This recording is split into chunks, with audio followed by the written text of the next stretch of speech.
Alright guys, we're coming to the end of the line with the Predacons. We're looking at the last little bit here. We're going to combine the 5 into Predaking. So hey, it's Wednesday. Glad you made it. Your week's half over. Weekend's coming up. Thank you very much for being here.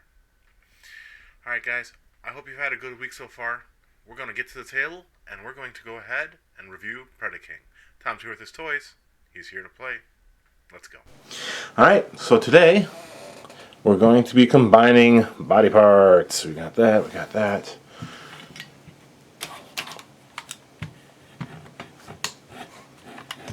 And there.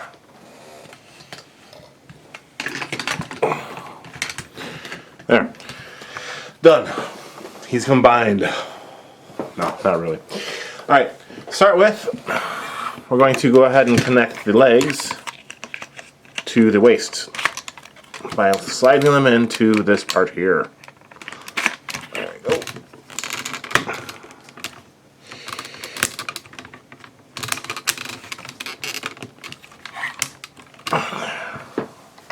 And that'll actually give you your finished crotch plate too, so very nice. Alright, next, we'll just make sure the legs are straight. There. Next, we will attach the body of Predaking with razor claw right after we get up a bit.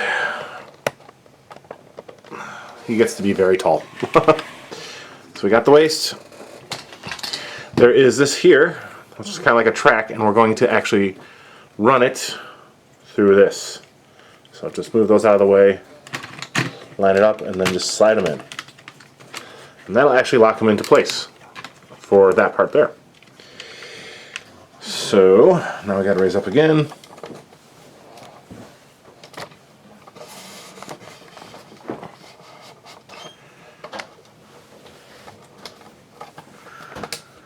There. Okay. Adjust the camera a little bit better. So we've attached them to the body here. Next, we are going to just go ahead and move these down. I use the feet to kind of fill in that gap in the back that I showed you when I was looking at the body. It's not perfect, but hey, it works. Alright, next, there is a track right here. Sorry, right here. There's a little track. And that will slide into this right here. So you just line it up and then slide it on down. There. And then we'll do the same thing on the other side. You can, if you want, put it on this side and give him the classic look. But there's a reason why I do it this way. So the reason why you can do that is the wings will tab in here, and each side has one of these tabs, but there's holes right here. And we need to use those holes for something in just one moment. So there we go. So that's the arms on. Fills out the chest nicely. We'll look at a whole back shot in just one sec. So like I was saying, those holes back there. If you remember, Razor Claw, not Razor Claw, Dive Bomb had these. You want to free up the part that'll move, and then using this, plug it into his shoulder.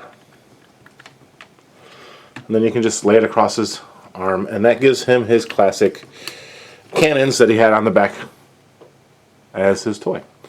You can't do that if you have the other way with the arms classic, unfortunately. Alright, next, we are going to attach the wings to the body, and we'll do that by opening the wing so it's out of the way. There's a tab here and a tab here behind the gun, and I'm going to plug in here and here. So just go ahead and line that up and then just push it on. And that'll lock that in there. There is a small tab here that you line up with the leg, and you tab the leg into place too. Like that. Alright, let's do the same thing on the other side now. Open the wing so I can get it up, line it up, plug, and then line up here and tab it in. These tabs are not super solid. They'll fall out easily, but there you go. Now, got one other thing to do before we look at him. We got to give him his weapon, because this weapon actually tabs in. So his weapon that he comes with is a combination of razor claws and rampages. Got the 3 holes here, 3 tabs there, or 2 tabs and all that there. Plug them together, and he's got his classic arm cannon. The arm cannon can plug in on dive bomb. So there is a hole here, and we're just going to plug it in this, like so, and like so. And so now he has his arm cannon. Alright, so we're going to go ahead and look at articulation, all that kind of stuff. And then I am going to show you the sword that I use for him. It's not exactly the right size, but it's better than nothing. Oh, coffee is so good. Alright, once again, head moves. If you move the wings do open, and they can be pushed back. The arms can do a full 360 on a nice ratchet. They can be moved up and down, and you can move them. Let's see, there was this ratchet, and it turns. So, got a pretty good range of motion. The fists can open the 4 fingers, rotate. He has, let me lower this camera here just a little bit. He has waist, not a ratchet on the waist, at least not a very strong one, but he does have a waist.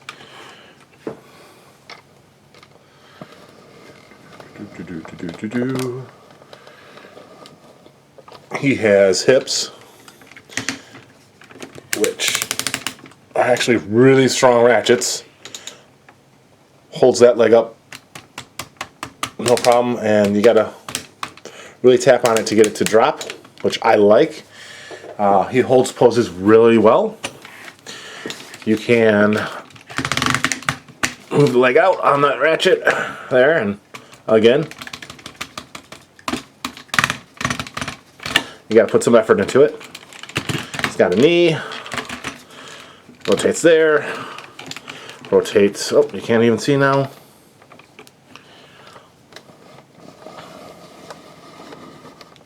Rotates at the waist of the guy, and his feet have ankle tilt. Whew, that's a lot of robot. So yeah, he's relatively posable. Let's give you guys a full-on shot here. Let me just go ahead and pull this camera up, and we'll push him to the back, and then we'll probably have to back the camera up too, so you guys can get a full image of his hunting majesty here. He's a couple of pounds. He's not super heavy, but he's definitely not a light toy, which is why I'm grateful for those nice strong ratchets there. But there you go. He looks really cool all put together. He really does. Let's see here. I have my T-square over here. And he is bigger than a foot. That's 1 foot. And then, so he's probably about 1.5 feet tall, I guess. Rough estimate. And let me grab that sword. That's the sword I use for him. And we'll just plug it in. It doesn't hold it super well, unfortunately. Takes a little bit of finagling to get it in there, but kind of completes the look. Gives him a nice big old sword to wave around. Come on down.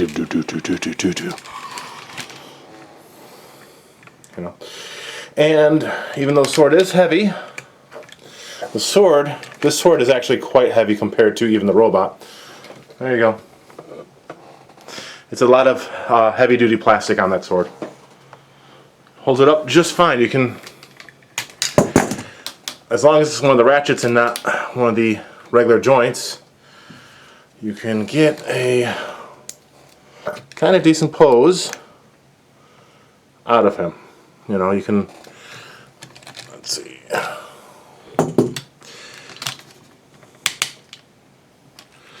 I'll get him posed up here real quick.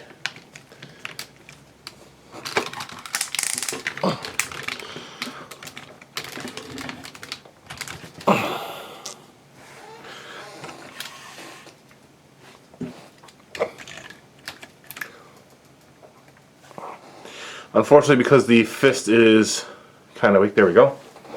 There you go. You know, you just stand someone who's kind of small underneath them. Like, come here, go say great.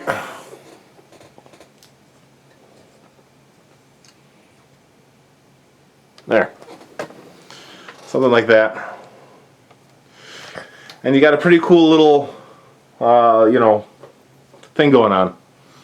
And he holds it just fine. Look at that. That guy is Joint Beef City.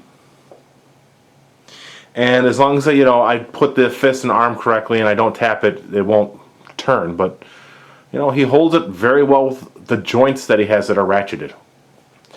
I was very impressed by the finished product for Predaking. Like I said, the major downside has definitely been the fact that they put too much effort into making it so that all the parts were integrated as much as possible, except for things that couldn't be very easily, like the fists and the feet. And it ended up being a detriment to the robot or the animal modes, but the finished product that you have as Predaking, which is what most people are going to display him as, is fantastic.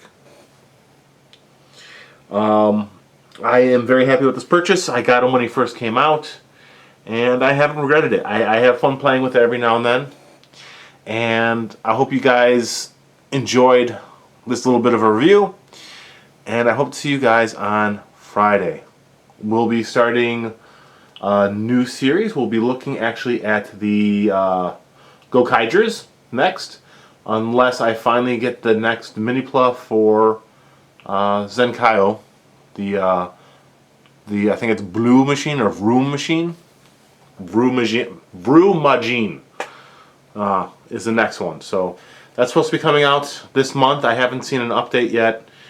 I have seen some of the channels I watch that review Mini Plus stuff from Japan, showing it's starting to show up for the people in Japan, so I should be getting it shortly. Besides that, let's see.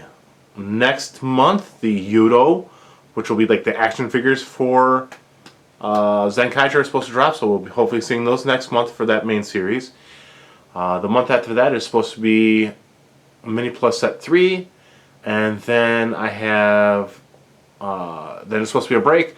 I have something planned for that month for the Zenkaio stuff. We'll see. I'm still debating.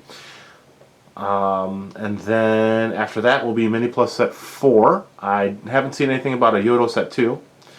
But yeah, review-wise, like I said, the Gokaidras are going to be the next one we do. And that will actually finish off one of my shelves. And then we'll kind of go from there. Alright guys, I hope to see you tomorrow for the next Resident Evil Zero drop. And have a great one. Bye.